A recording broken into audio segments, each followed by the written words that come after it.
Thank you, everyone. Thank you for taking the time, and thank you for joining. My name is Oprah, um, and today we're very excited to have our very special guest, Steve Falk of the Union. Um, Steve, right there. As I said when I first saw Steve's picture, I was like, he of Mr. Invincible, fame with the sort of cleft in the chin and all the rest of that. So all American. So, Steve, you want to say hi to our audience today? Good afternoon, I guess. Good afternoon, everyone. Um, I'm Steve. I'm here in San Antonio, Texas, and I am honored to be here. It was really nice of NT to ask me on. I founded with my business partner, Lisa, a hot yoga studio in 2004 here in San Antonio, which became 3 hot yoga studios, and then eventually became really boutique fitness studios, kind of like Kim was talking earlier. We don't do spinning or cycling, but we have yoga, Pilates, CrossFit, and kind of functional fitness classes. So we just celebrated our 15th anniversary in April, and we've gone from where Lisa and I were teaching every single class and doing everything else to now we have about 40 employees and 200 classes a week. So we're got a vibrant little community down here. Yeah. And as many of you know, I am the founder and CEO of FitGrid. We're a community management system that really focuses on the personal touch of things. And we're very excited to introduce Steve, as we've been speaking with many of our clients across the country and around the world. I've really seen Steve sort of take the notion of personalization, to a different level, and really wanted to have him share some of the things that he's been doing, some of the things that he's been seeing in terms of what they've been doing to personalize things and make things really high touch. I like to say that, we really, in this day and age where there's so many studios and so much competition opening up, and where you've got the Pelotons and the Mirrors and the Tonals of the world attempting to keep people at home, that our community is what sets us apart. And if a client can feel like, they find a community, or this feels like home, then they will come back. So what is the balance between something that is automated, the automated emails that we send out, the automated texts that we send out, and what should be personal, and what is it that we do to make that personal when we're all running businesses that have hundreds, if not thousands, of clients that go by it, sort of per month. So the way that we're going to do this is we did a little bit of an introduction just now. There are a few slides that I'll run through just to set the stage for for why this is important. Then I'm going to ask Steve a few key questions around what he does, and let him describe some of the things that happen in his studio. Hopefully this will be something that is helpful to everyone. If there are questions, please put the questions inside the chat component, and we'll be able to answer them at the end. And then, of course, we'll chat a little bit about how some of the things that we've seen on the personalization side work with the FitGrid system as well. So, automated messages versus personalized communication, and what is the value of that? So, look, we all know that technology rules the world today, and that you can't escape communication technologies. They're everywhere, right? It's social media, it's television, it's cell phones, it's email. We feel we're more connected than ever, and yet we feel more and more alone. In fact, there are studies that show that about half of us in the United States feel lonely or isolated, and technology really isn't helping this problem. Our relationships seem to have gotten more and more superficial, right? These days, people seem to do things for the likes. I'm not a big social media guy. I'm a little beyond a millennial, so I actually couldn't care less whether you liked my message or not. But my younger cousins, they'll sit there and they'll wait, for some person somewhere out in the ether to like what it is that they're doing. And smartphone addiction is a real thing. I can't tell you how many times I've gone out to dinner, and seen folks at dinner, 6 people at a table, 4 people at a table, and they're literally all, on their phones, as opposed to, actually communicating and actually connecting. So people feel more isolated, they feel more disconnected, they feel more lonely, And what they do in order to find that connection sort of on a regular basis is hopefully you feel it at home. You know, if you have kids, hopefully with your spouse, you feel that. Whether it's your place of worship, where you're going maybe once, sometimes more per week, and then your studio. If we sort of look at where we go on a constant basis, and if we sort of remove that, probably for half of people, you know, their workplace is not somewhere where they feel like they can be completely vulnerable or open up. These are the places that you'll generally go when you want to connect, you know, with other folks or want to connect with something that is beyond just what you're doing on a day-to-day basis. And then, of course, you get an automated email, right? That automated, hey, we haven't seen you in so long. We miss you. Please come back. Sincerely, your favorite people at Love You and Never Leave You, you know, studios. And then you're sitting there thinking, wasn't I just there like a week ago?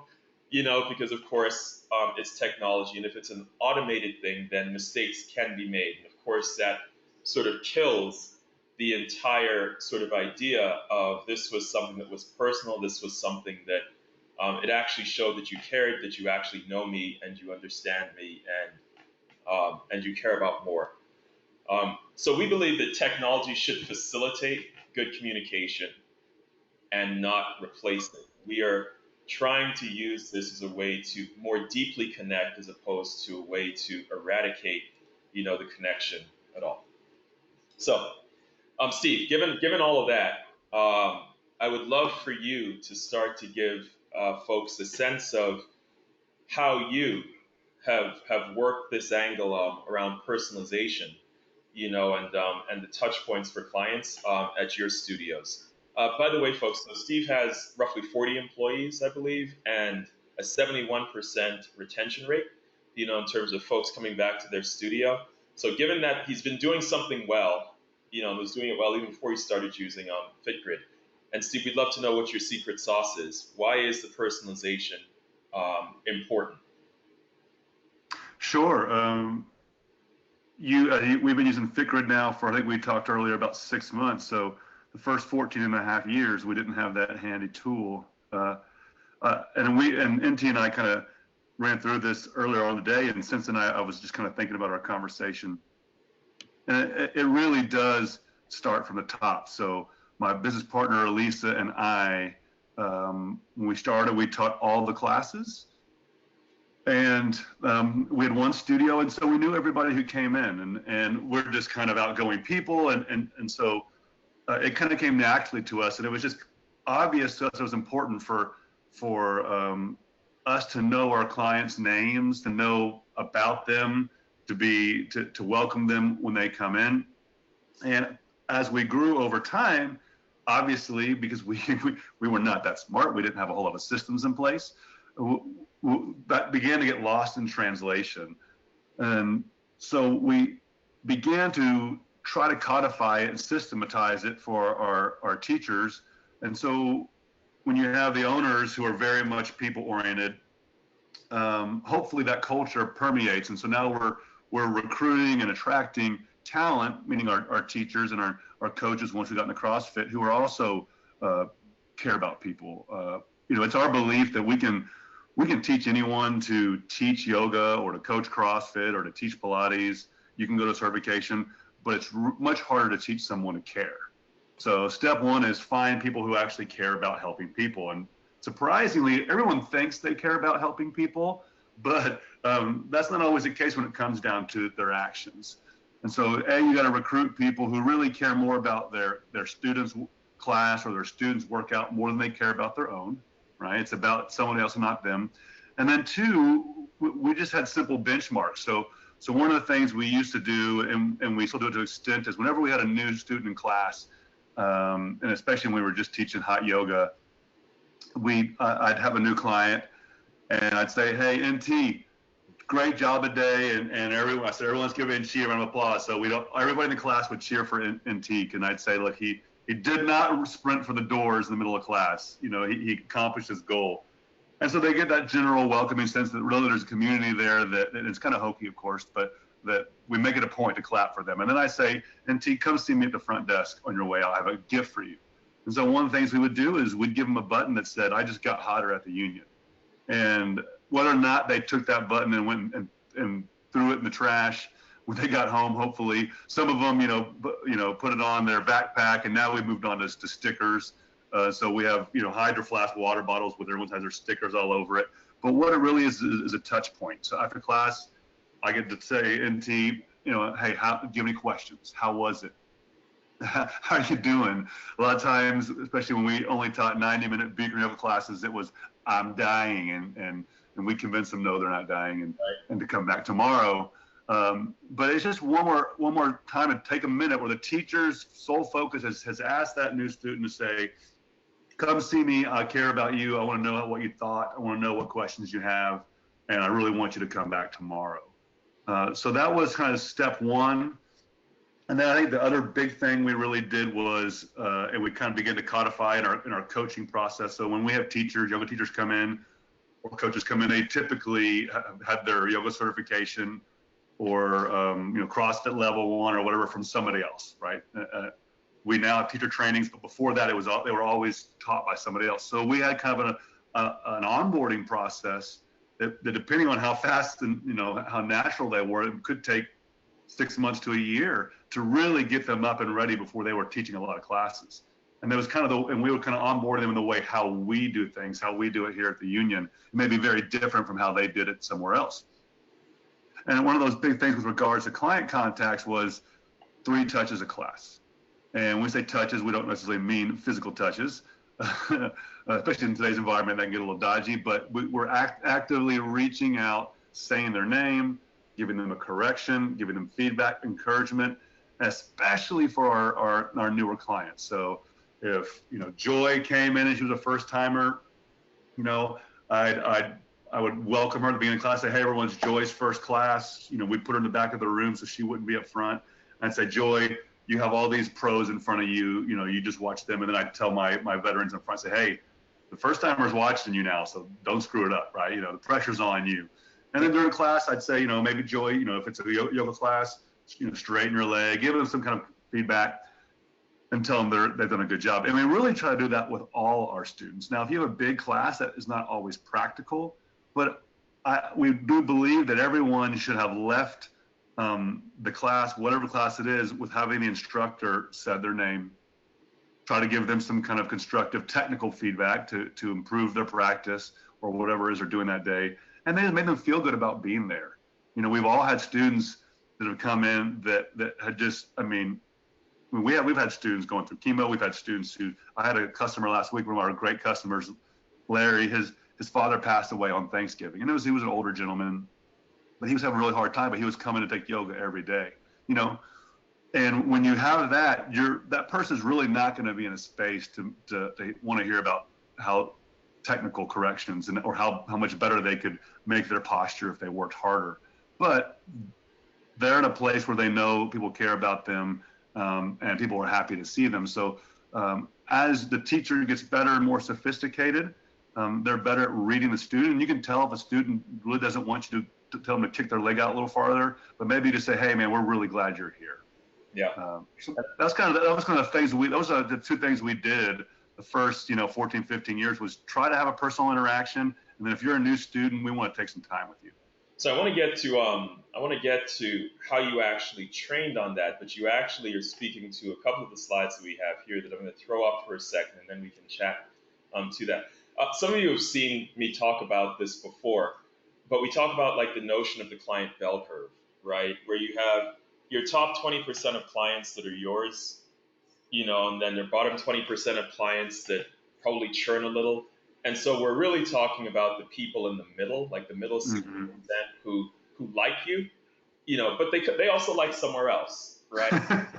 And they could go here, but they could also go somewhere else. And so the question becomes, how do you lock them in, to lock them into, coming back to you, and then while they're there, lock them in. And I think that this notion of like the 3-touch, aspect really gets there, because you're not going to get them there with like an email that goes out afterwards saying, it was great seeing you. It was automated or anything like that, or anything where you're even like if the front desk person is just sort of like, okay, see you, and not making something a little more personal. Some of you have seen this before where I talk about like the customer journey, and traditionally we think about it as, hey, I learned about you, so the awareness stage. And then you get your first class, and that's really like the trial if you're a new client. And then if you kind of like it, you come back for the confirmation, the second class, and then the third class and beyond. You're sort of like, okay, this is my place. That's the typical way. But actually, if you look at it from the perspective of the people interactions that you have, and again, I'm going to come back to you on how you train folks, Steve, after talking through this slide, because I think that what you do on that three-touch system is really critical when you realize that when someone first comes in, they have three people interactions. They have a staff interaction at the front desk, they have an instructor interaction, and then they also have an interaction with the other clients, right? And that's, we sit there and say, well, that's three opportunities to go great. No, that's three opportunities that you could screw it up. Mm-hmm. And any one of those opportunities that have gone badly, could lead to the person not coming back, again. So how do you imbue or infuse personalization in a world where, everything seems to just want to run on autopilot in each of these people interactions? It's an interesting slide because I would actually argue that it goes way beyond the third class. I think we earn our clients' business every day. Yeah. They've had 10 great classes. It only takes one really bad interaction to alienate somebody.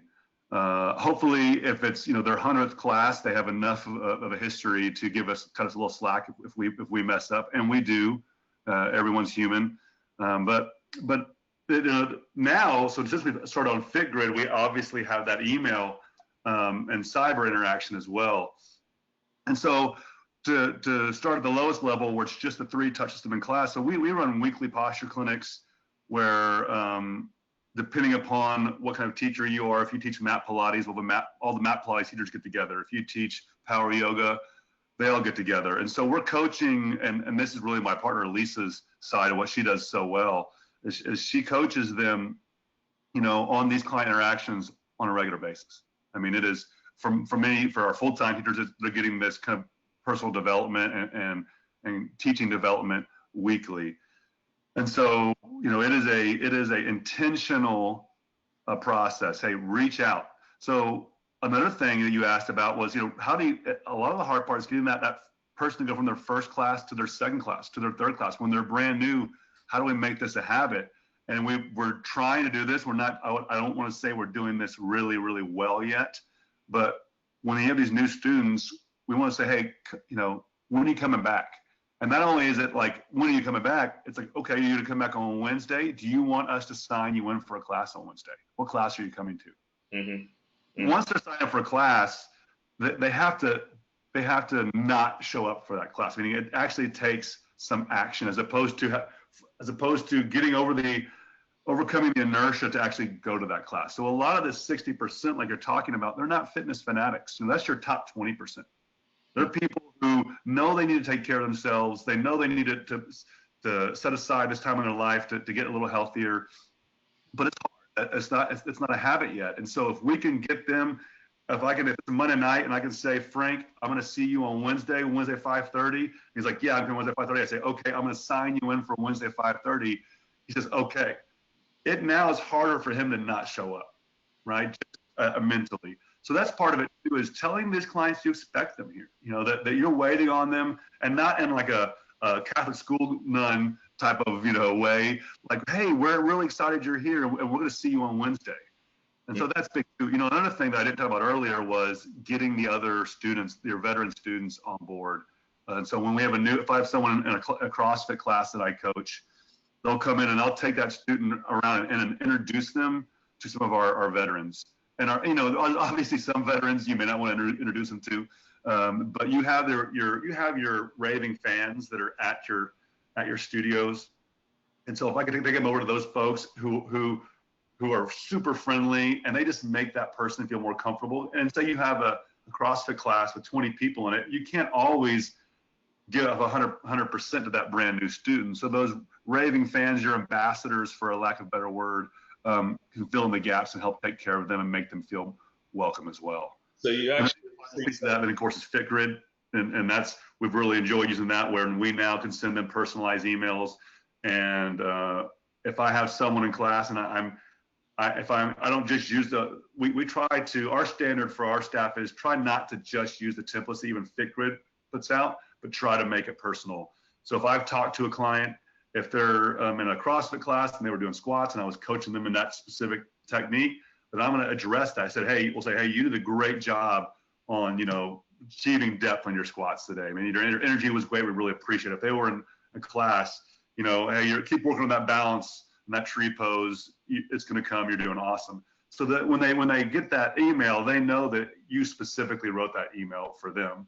And so it's kind of this cross between FitGrid, bridges the gap between automated emails and just making it easy to do a personalized interaction.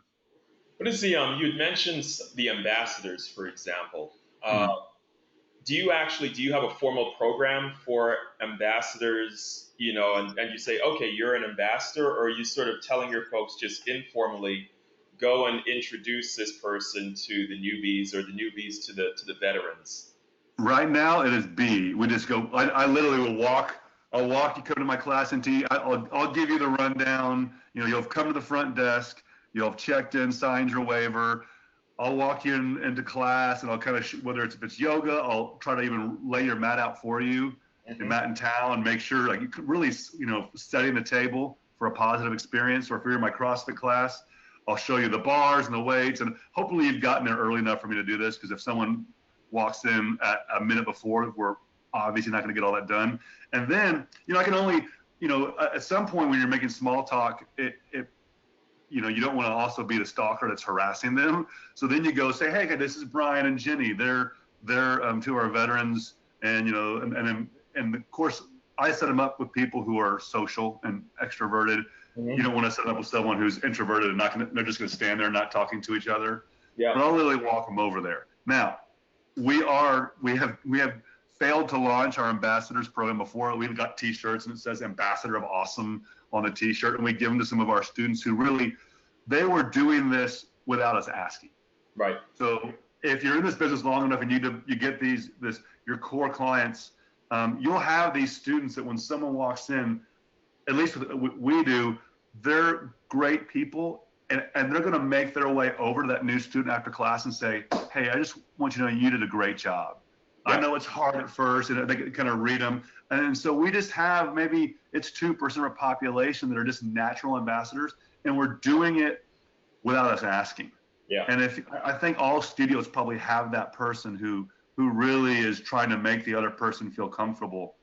And so what we're trying to do is formalize that and just, we give that person a t-shirt and say, hey, we really appreciate you, and look to them for ideas and feedback, and how can, but we love it that you go and you make these people feel so comfortable. And then I think they take pride in that. How do you measure?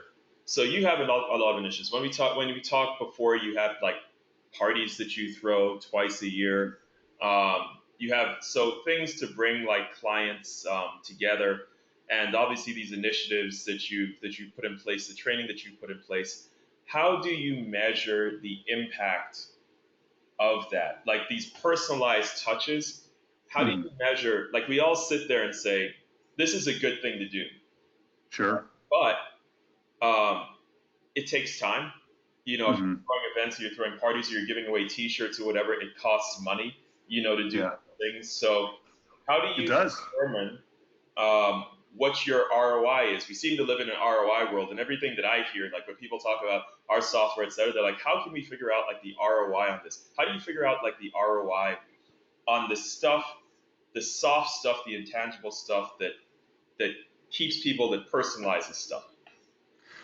Poorly. That's how we measure it. We throw 2 big parties a year. We open in April, so we have an anniversary party, and we have a holiday party every year where we just invite the community. We buy food, we buy drinks, and we really have a dance party. And you got to be careful with that sometimes, but we really have that kind of party environment, and it's really a celebration of our students and a celebration of our staff. I have absolutely no way to measure that, other than it's a soft thing. And so then we go to these, maybe all these software add-ons such as yourself. And, it's funny. We had a board for a while, and I had a board member who said, it was about the marketing, and he was like, he just kind of shook his head, and he was a very successful insurance guy.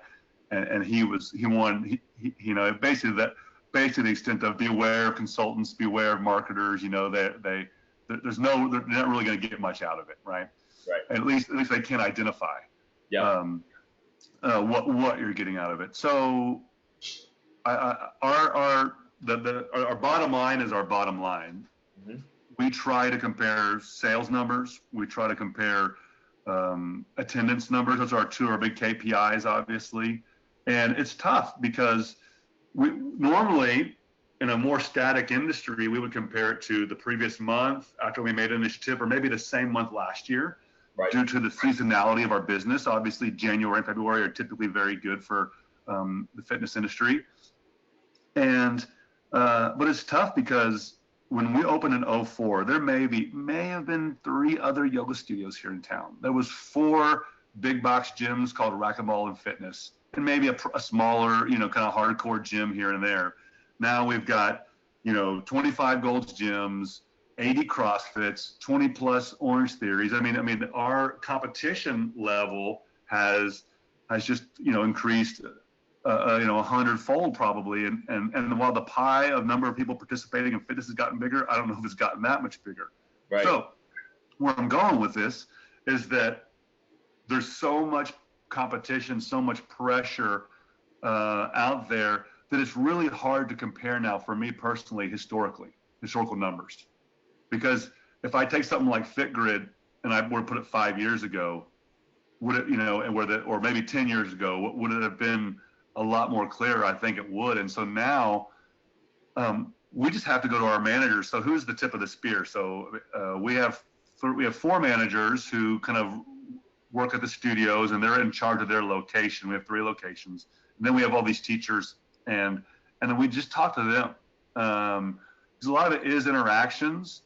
I don't have a great data set yet. I know I've been harassing you about that for months now. It's like I keep asking, hey, I'm trying to get a better handle on what this is really doing. Right. So far, I think it's really interesting because I do have these personal interactions. Right. And so I ask my managers they do the daily task, and I say, okay,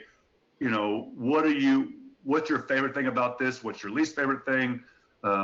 What are you able to just sell more as a result? If you have a new student coming in, do you think that student's joining or more likely to join because of this interaction we've had with them? Yep. Or do you think we're not losing students or current students because of this interaction? And that's very fuzzy. And so I don't think I have a good measurement on it yet. I do know that I get to interact with my students more. And I'm an owner, but I still coach every week. Yeah. And so it is a way, and I actually did this before FitGrid. I would actually go through, and I'm not saying I did it for every student, but I would send, at least 10 student emails out a week. Just, hey, where are you? Someone hadn't seen before, and so on and so forth. And this has kind of formalized it for me now, because now I do it with people in class. I know my staff did not do that. Yeah. Right. So I know they weren't actively reaching out and trying to just continue to grow relationships with customers and students. Yeah. And so that's the real beauty. And because while I'm teaching, 2 to 4 classes a week, but we're having 200 a week, I'm going to get to between 5 and 20 people a week. And that's, and now the coaches and our yoga teachers and our Pilates teachers get to all those people, and not all of them, but they get to a lot more than before. So that's interesting. Yeah. So the question, what I don't know is what I don't know what the ROI is on it, but it's certainly interesting. And I've been on this for 6 months now. I'm really curious to see how this looks in January. Like a lot of students, we expect a much bigger crowd in January, and is it really going to help us? I think probably at least a 20% increase in customers in the month of January is going to help us reach and interact with them. And so I'm excited about that. Yeah. It's interesting. when we talk about like sort of the personalized versus like more automated or whatever, we actually just did a study on one of the studios and who are partners, and what we found was that the clients that had interacted with the software actually spent double the amount as those who haven't. So we're looking to answer this question as well. But what I find most fascinating about it is that the world has changed so quickly. Mm-hmm. If you go back to the time before you had FitGrid, and you were like the prior 14 years when you were doing, all of these things. Um, what's really really interesting to me is that the question around whether the parties or whether the other things that were being done that we knew were like the personalized aspects, um, those were all sort of clumped into, you know, well, this stuff works because I saw this sort of increase, et cetera. But it was a fuzzier sort of feel, like Mm-hmm. that we didn't ask, the question of does this, like, what is the ROI on this? We just know that this is the right thing to do, and we get sort of the feedback in terms of like people responding back, etc. And these days we're in a place where there's so much competition, for the client's time, for your time, etc., that we literally are trying to squeeze, something um, out of every single thing that we do, which might honestly be a gut thing. Do I believe that I should be in touch or more personalized with my clients, or not? And one of the things that we do, like, I love this picture, right? When you interact, like, get personal. Like, it's one of those things where, bring it in, people, like sweaty hugs, all of that sort of stuff. And in the communications that we have, and one of the benefits of the personalized communications, that we have is, can we actually say something to people that makes them realize that they are more than just a number, to us? And if we can do that, then that's actually really, really, really powerful. One of the things that we look at, this is regardless of whether anyone uses the software, but for folks out there, how do you build personal and loyalty? How do you get personal and build loyalty, and sort of realizing that your people are your proxies? And you've talked to a bunch of this stuff, Steve, but we sort of put it in a chart and Yeah. sort of said, what is the impact, of these things? And again, harder to sort of say, here is the full, ROI on it, because every interaction that you have with someone is not a sell, right? It is not, I want you to buy the next package or whatever, but it might make when you do the sell a lot easier, right? So we sort of broke it down into the three people, that you sort of speak to. And the marketer is really like your salesperson or you, but Right. in the first three interactions or so, mention something specific. Hey, I saw that, you had class with Joe. How did that go? The highlighted areas are the ones where people don't expect you to sort of know that. So if you actually do as a business, then that actually resonates for them. So if the person who's sending out the follow-up message from the studio says, I saw that you had a class with Joe, how was that? Oh, wow.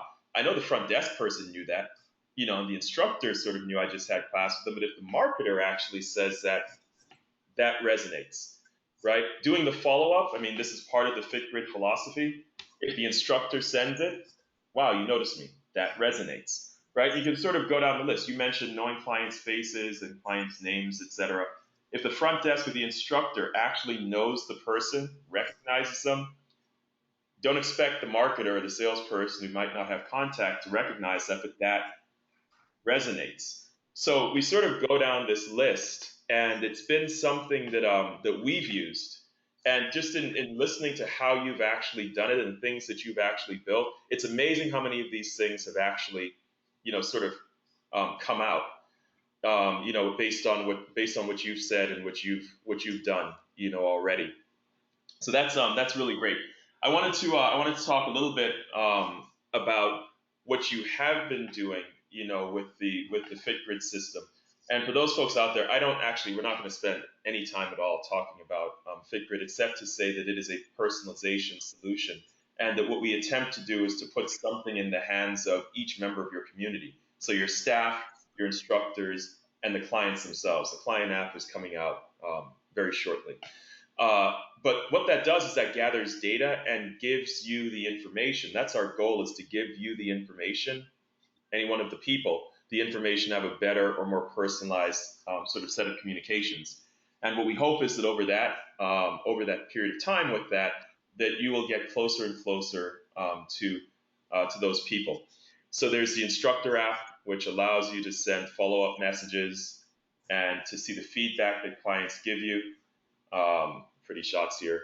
There's our staff outreach system where we specifically say, hey, this person is ending an intro offer. You should reach out to them personally and say something to them today, or they're decreasing frequency or whatever. And Steve, you've used all of these systems. What you haven't used is the client app, which we have in beta right now. And it's actually rather remarkable. But that connects the clients together, connects them to the instructors and to the owners, as well, and allows a different communication to happen because we start gathering data from it.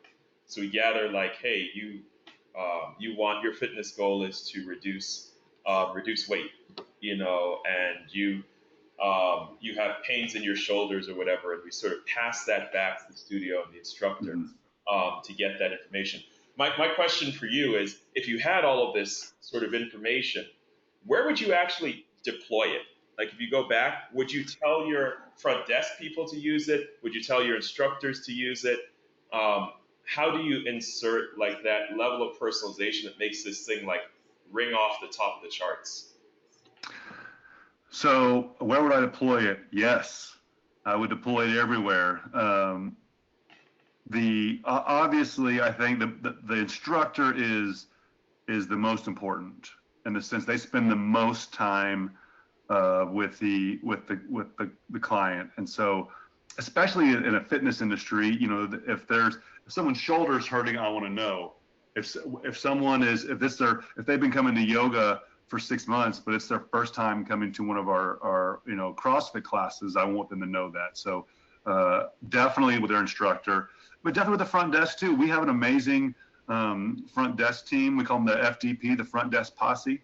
Yeah. And that's the person's first interaction when they walk in. So there needs to be a smile, there needs to be energy. We're a very high energy place, so there's no Eeyores allowed, like no sad faces. You have to be up, and because what we try to be is we try to be the best hour of everyone's day, right? They're coming in. We want to assume everyone had a tough day at work, and so we want them to leave that at work, come in and have a great hour, great experience, and then move on with the rest of their life, see their family lightened, right? De-stressed, ready to do what they need to do. And so the front desk is very important too. Right now the marketer we don't have like professional marketers. So the marketer is me or other teachers and coaches. Like we have a sales guy, but he also teaches yoga. He started as a yeah. He's a yoga teacher too, so everyone is very intimately aware of the ins and outs of what we do and what we teach, which is nice. Yeah. And I kind of feel like I should say one more point earlier about the ROI for the folks that don't know me. I'm a CPA by training. I'm like a master's degree in accounting. I'm not afraid of spreadsheets. I'm not afraid of data. I love to nerd out on data as much as anyone, which is why this is so interesting that I can't figure this out. So,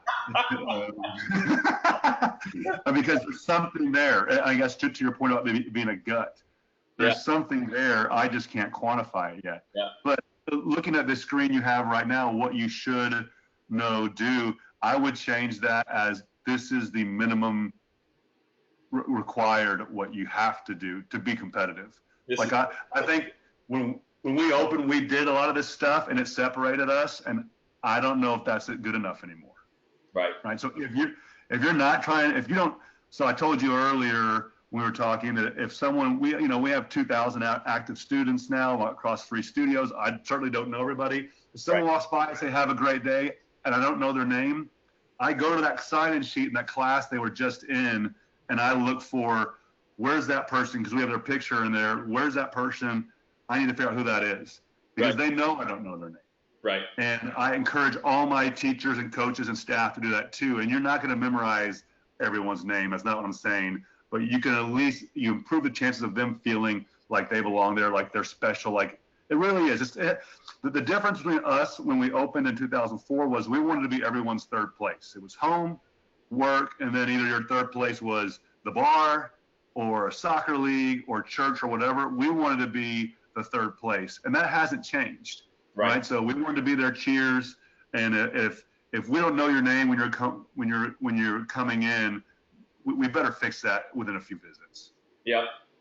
So, we spend a lot of time, and we spend a lot of time because I believe fervently in this idea of personalization. I can't tell you, I get a million emails a day. There's so many people pinging me on social media. I mean, marketing calls that come from numbers that I don't know. We all experience, all of that. And my name and number have been out there for so long that I swear to God, it's just continuous.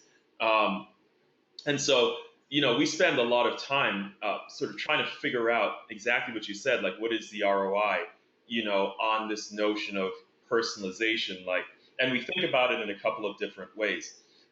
First, the idea, and I think that this just implies in general because, when folks think about studio owners think about how much time do I have to dedicate, to making sure that I personalize things. It's always this time trade-off, right? Like you're like, I could do something that is automatic and that is automated and it hits like 1,000 people, right? And that seems like it would be a good idea uh, because it's like a blast, right? And you don't have to worry about it. You set it on automatic, and these things sort of happen. And then I'm over here like sort of saying, guys, I got to tell you, I'm on blast with every single person, every single company that I know. I'm on blast, and you're just pissing me off, right? Like you're just kind of annoying me. And yet I sit there and I'm like, well, how would I know, or how would they know that it actually makes a difference? And it's in these informal interactions, right? When I walk into the studio and that front desk person says hi to me, NT, welcome back, gives me a high five or whatever, it makes me feel good, right? And I'm like, you know what? I'm going to come back again. I had an interaction the other day with a client, another client at the studio or whatever, and we agreed that we were going to go to a class, and exactly what you said. Man, let me tell you, I did not want to get out of bed, but because they were waiting on me, I was there. And the instructor, NT, you made it. I'm like, okay, that felt good. So, we started to think about that, and this is actually your data, and we're trying to codify something here that a lot of people don't, like, no one's actually attempted to codify before. This was first-time clients. Some of the folks who are clients of ours on the phone have seen this, but, I sort of liked your sort of results because it was this sort of step-by-step progression. The first-time clients, like when you guys weren't using, the FitGrid system, all the way at bottom in May, 7 received follow-ups and 7 came back, 100% within 30 days.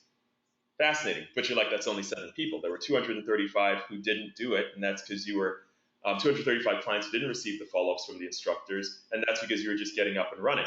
I think we probably started the last week or last couple of days of May. So exactly. Then you got half your people sort of doing it in June.